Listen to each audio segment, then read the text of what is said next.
Hello दोस्तों, मैं हूं आरती और मैं फिर से हाजिर हूं आपके सामने एक नई न्यूज़ के साथ। आपका हार्दिक स्वागत है हमारे नोटबुक आईसी चैनल पर। आई होप आप अच्छे से पढ़ रहे होंगे। 2-3 घंटे जो बीच में नहीं आए हमारा वीडियो, या गायब थे, आप गायब थे, मैं गायब थी, जो भी है, आई होप आपने उसको यूटिलाइज़ किया होगा। गंदी जगह पे, फालतू जगह पे वेस्ट नहीं किया, मतलब क्या, दोस्तों से बातचीत करके या फिर वेब सीरीज़ वगैरह, वीडियोज़ वगैरह देख के, आई होप वेस्ट नहीं किया होगा। तो हमारा जो आज का दूसरा टॉपिक है, एंटी डिफेक्शन लॉ होने वाला है।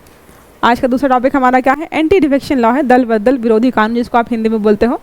जिन बच्चों को नहीं पता है एंटी डिफेक्शन लॉ जो है, मैं लिख देती हूँ यहाँ पे, दल बदल विरोधी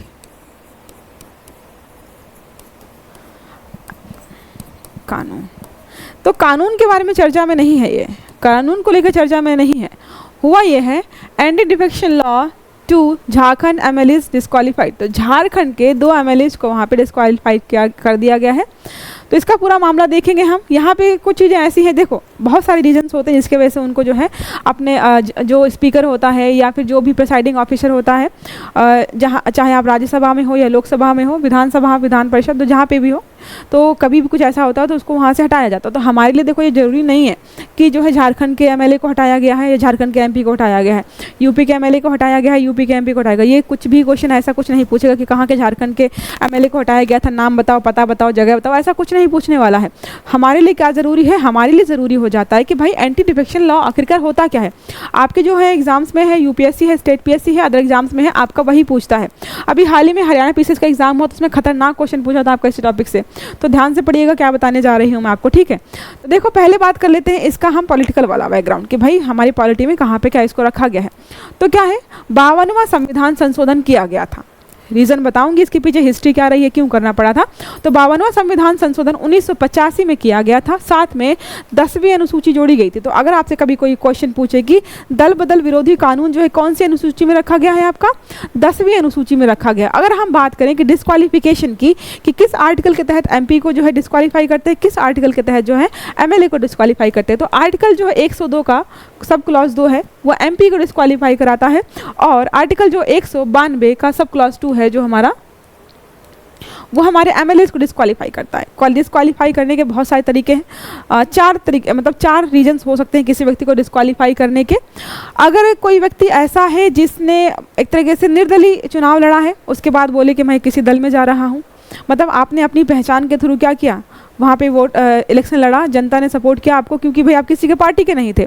आपने क्या है, जीतने के बाद क्या सोचा कि इस पार्टी में एक एमएलए एमपी कम पड़ रहा है, चलो इसमें शामिल हो जाता हूँ मैं, और इनकी सरकार बन जाएगी। बन सकती है भाई, एक सीट से बन सकती है। तो क्या होगा, जनता का भरोसा आप तोड़ेंगे, जो नियम कानून बने हैं उनको तोड़ेंगे आप। तो अगर आप निर्दलीय लड़े हैं तो आपको वहाँ पे क्या है, कोई दल ज्वाइन करते हैं तो आप वहाँ से बाहर हो जाएंगे। दूसरा होता है कि आप नॉमिनेटेड है वहाँ पे, तो 6 महीने बाद अगर क्या है, अगर आप जो है 6 महीने बाद कोई पार्टी ज्वाइन कर लेते हैं तो आप फिर भी वहाँ से बाहर हो जाएंगे, ठीक है। तीसरी बात जो आपकी होती है कि आप किस आधार पर बाहर हो सकते हैं, डिस्क्वालीफाई हो सकते हैं। मान लीजिए कि वहाँ पे आपको बुलाया गया, सदन में आपको बुलाया गया है, आप बुलाया गए हैं, आप गए नहीं हैं, वोटिंग राइट्स आपको दिए गए हैं वहाँ पे, और आपने जो अपने दल के बाहर जाकर वोट कर दिया। अगर बाहर आपको लग सकता है कि भाई सबको अपनी आज़ादी है, कोई दल के बाहर वोट करता है तो क्या समस्या है, इस बात पे समस्या है। हो सकता है कि दूसरे दलों ने जो है ये बोला हो कि तुम अब सोचो, वहाँ पे जो है विश्वास प्रस्ताव पारित हो रहा है, वहाँ पे वोटिंग करनी है, आपका दल का व्यक्ति ही आपके विपक्ष में वोट दे दे, हो सकता है उसको पैसे मिले वो अच्छे खासे। तो ऐसी समस्या ना हो, ऐसी चुनौतियाँ ना आए, इसको ध्यान में रख करके नियम कानून बनाए गए हैं। क्योंकि बहुत टाइम पहले जो है समस्या ऐसी इतनी खतरनाक खड़ी हो गई थी, 1967 से लेकर 1971 के बीच लगभग 400 एमपी एमएलए ऐसे थे जिन्होंने क्या कहते हैं, घपला कर दिया था, बार बार इधर पार्टी में जा रहे, उधर पार्टी में, तो अव्यवस्था फैल जाती है, सरकार जो अस्थायी हो जाती है, जिसकी वजह से ये जो है नियम कानून हमें बनाने पड़े थे, ठीक है। तो ये हमारा हो गया, ये सारे हैं। अगर बात करें कि कौन डिसाइड करता है कि किसको डिस्क्वालीफाई करना है, किसको सदन में बैठने का अधिकार है, नहीं अधिकार है, क्या जो चीज़ें डिसाइड किया थी, वो हमारे प्रिसाइडिंग ऑफिसर्स होते हैं। वो जो प्रिसाइडिंग ऑफिसर हमारा होगा, ठीक है, वो डिसाइड करते हैं कि किसको डिस्क्वालीफाई करना है, किसको नहीं करना। ये सारा हमारा हो गया। ये सारी हिस्ट्री लिखी हुई है तमाम इसके बारे में कि कहाँ पे क्या हुआ है, ये आपको जो है खुद ही पढ़ना है, क्योंकि मेरा काम क्या है, शॉर्ट वीडियो के बारे में पढ़ाना है। तो कुछ कुछ बता देती हूँ आपको जो मुझे लग रहा है इंपॉर्टेंट है आपका, ठीक है। देखो, आपको समझा दिया ऑलरेडी मैंने आपको समझा ही दिया है कि डिस्क्वालिफिकेशंस के 4 तरीके क्या होते हैं ऑलरेडी बता दिया है। देखो यहाँ पे हुआ क्या, मामला कहाँ से है, 1967 और 1971 के आम चुनाव में केंद्रीय और संघीय संसदों के लिए चुने 4000 विधायकों में से लगभग 50% बाद में देश में राजनीतिक उथल पुथल का कारण बने। क्या हुआ, कभी इस पार्टी में जा रहे हैं, कभी उस पार्टी में जा रहे हैं। अब क्या है, अगर पार्टी ही बदल रही है उनकी तो स्थायी तो नहीं आएगा।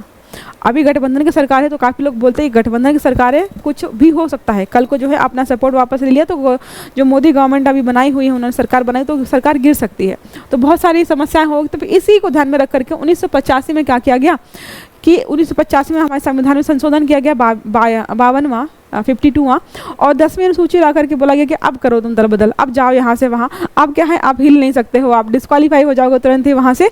तो ये सारी चीज़ें हमारी रही हैं, ये सारी हिस्ट्री है, ये आपको देखो ये हिस्ट्री सारी आपको खुद ही पढ़नी है। आई होप आपने पॉलिटी में पढ़ा होगा, मैंने ऑलरेडी देखो जो जो चीज़ें इंपॉर्टेंट थी कि डिस्क्वालिफिकेशंस के वहाँ पे 4 तरीके क्या होते हैं क्या नहीं होते हैं, वो सारे ऑलरेडी मैंने आपको समझा दिए हैं। आई होप समझ में आ गए होंगे। ठीक है, अब हम चलते हैं हमारे प्रश्न पर। हमारा प्रश्न पूछ रहा है दल बदल विरोधी कानून से संबंधित कथनों पर विचार कीजिए। क्वेश्चन आपका ऐसा भी आ सकता है, दूसरे तरीके के भी आ सकता है। तो हमारा जो पहला स्टेटमेंट बोल रहा है 52 में संविधान संशोधन के द्वारा 10वीं अनुसूची जोड़ी गई है, बिल्कुल सही है, मैंने आपको अभी ऑलरेडी बताया है। कब जोड़ी गई है आप ये और याद रखिएगा, 1985 में जोड़ी गई है। फिर दूसरा स्टेटमेंट है यदि कोई मनोनीत सदस्य 6 महीने की समाप्ति के बाद किसी राजनीतिक दल में शामिल होता है तो वो अयोग्य ठहराया जाएगा। मैंने आपको ऑलरेडी बताया, ये एक 4 में से एक रीज़न ये भी था कि मनोनीत सदस्य है। मनोनीत मतलब होता है कि आप इलेक्शन के थ्रू नहीं आए हो, आप जो है क्या करके आए हो, आप इलेक्शन थ्रू नहीं आए, आपको जो है मनोनीत किया गया है वहाँ पे 6 महीने के लिए कि आप 6 महीने के लिए हो। उसके बाद अगर पार्टी 6 महीने के लिए करो या 1 साल के लिए, जितने दिन के लिए भी करो, लेकिन वो मनोनीत है, वो अगर पार्टी ज्वाइन करेगा तो वो अयोग्य हो जाएगा। ठीक है, तो हमारे यहाँ पे दोनों ही स्टेटमेंट हो जाते हैं सही, तो विकल्प हमारा सी सही हो जाएगा इस वाले प्रश्न का। आई होप समझ में आ गया होगा आपको।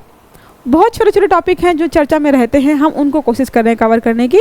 तो ये टॉपिक हमारा होता है यही खत्म। अब हम मिलेंगे हमारे नेक्स्ट टॉपिक पर, तब तक जो है कंटिन्यू बने रहिए, पढ़ते रहिए, ख्याल रखिए। Have a good day, thank you.